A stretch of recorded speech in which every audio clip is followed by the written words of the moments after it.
Hi people, alright, welcome to the third episode of Photoshop 101. My name is Toon, and today I'm going to be teaching you guys something called quick actions and select and mask coming up right now.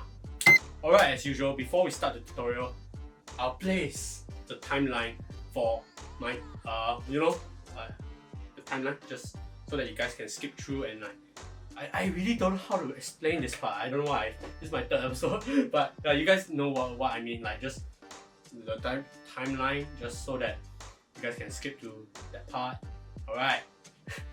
Anyways, make sure to stick to the end as usual, where I'll be giving you guys a bonus tip on Photoshop as usual. So stick to the end, and of course, subscribe and like this video if you guys think it was helpful for you. Alright. So yeah, let's get Photoshop 101 episode 3 started. So we're on Photoshop now, and I have this lovely portrait picture of my friend Amber right here. And yeah, so I'm so excited for today's episode because I'm gonna be teaching you guys what's called a quick action. So basically, let me just cut to the chase and show you guys. So basically, at the top of Photoshop, there's this bar called Help. Right. Do you see the Help. click on it when you're ready to go? So you go to Help, and after that you'll have this search bar and all that, but ignore. So you go Photoshop Help. After you press Photoshop Help, you go Quick Actions. Then at the Quick Actions area, you'll see all this remove background, blur background and all that. So these are just quick actions based on the name, shortcuts for you guys to perform this certain action. So as you guys know, on episode 1, I taught you guys how to remove, select a subject and remove him from that background. So this is a quick way for you guys to just remove the background. It's not the most accurate way, but I would say it is a very quick way. Let me show you guys. So if I just press remove background, or I want to remove Amber or like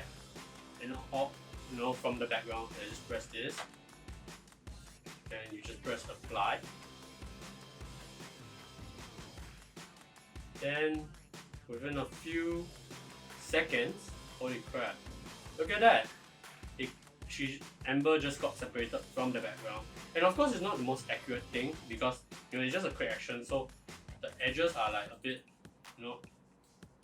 for a quick action, it's actually not bad. They even got the hair out, considering it's freaking the latest version. So they even got the small hair strands into the masking, which is not bad. Okay. So alright, so the second quick action which I really wanted to show you guys is, of course, let me just go here. Second quick action. So it's blur background. So I have this other big portrait picture of my friend Singy here, and I just want to like bokeh the background. So how do I do that? I just press this quick action called quick blur background, and what it does is, sorry, why does it always say that? Okay, that's because I never select any layer. Okay, I just need to remember to select the layer before you do the quick action, or else it'll just say like it cannot apply. Alright, so just select the layer, then apply the quick action. So that way it'll just work fine, just like this. So yeah, so that is, let me just show you guys. So blur, unblur, blur, unblur, blur. And what's so cool about this is that when you after you do that quick action, you can actually kind of like increase the blur as well. So if you want it to be more blur, you can just double click the Gaussian blur there, and that's too much, and just you can blur it. And yeah, that's one handy thing about this quick action tool, which I like about. Alright, for help, Photoshop, quick action, make background black and white, apply. And voila, you can apply. And of course, you just double click the black and white, you can just adjust it to your liking.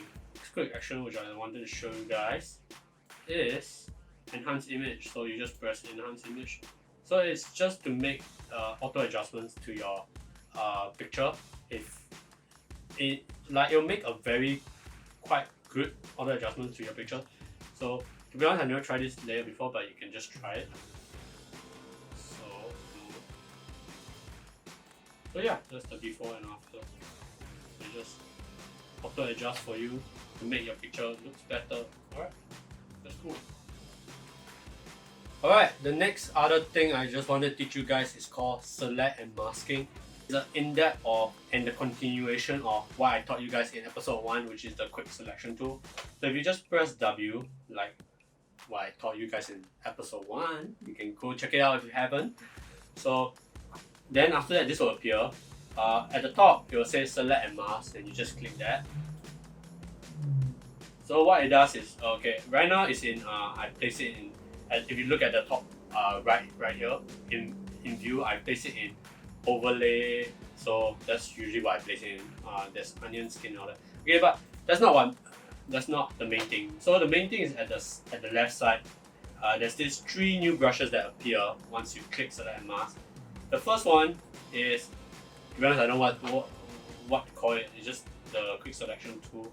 So what it does is, so if you just press it, so you'll just click on amber, you'll select out amber because it's a smartly select out amber, which is the subject, right? And if you just press OK, this is just for example, then you press OK.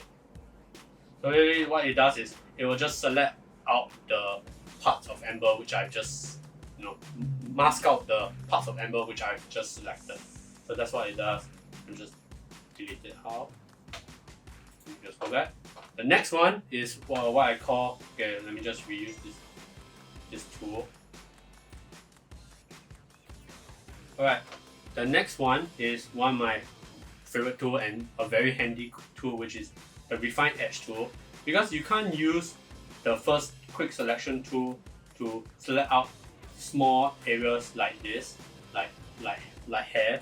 So what it does is the refine edge tool is very good at selecting out tiny hairlines, tiny areas which you just can't mask out. So like for example this area right here, right? So if you just press the refine edge tool at the top left, then you see select out, and it won't the small gaps in between hairlines. And also I also just now found it. So if you were to just say want to select the flower, right? But then you see there's small gaps. It's very hard to use the quick selection tool to select it out. So what it does is the refine edge tool, you can just with the refine edge tool, you can just do this. Then it won't affect the flowers, it only affects the gaps that you want to fill in. Even this small gap right here. Just use the refine edge tool. And like you guys know, to increase and decrease in size is just the brackets, alright? Well, okay, the third tool is just basically to manually mask out, by yourself. You don't want to use the quick selection and the refine edge tool. This brush tool is just for you to manually just mask out. Let me just say, just for tutorial purposes and for you to get the idea of it. If I just want her face, so you can mask out her face and press OK. Then I'll just mask out her face.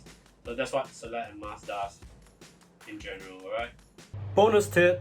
This bonus tip is about getting a way to quickly get refined hair as you're masking out. So after you use the quick action remove background, click select and mask again, then go to refine mode, and under there you'll see color aware and object aware. Change color aware to object aware. Finally, just click refine hair, play around with the global refinements, and voila, you just quickly masked out the model with a fairly good amount of hair strands. You're welcome. Alright, that's it for today's video. Thank you guys for staying till the end to finish Photoshop 101 episode 3. Hope you guys learned about quick actions and about select and mask. Thank you guys for watching. Please stay safe, please stay healthy, and I'll see you guys in the next video. Bye bye.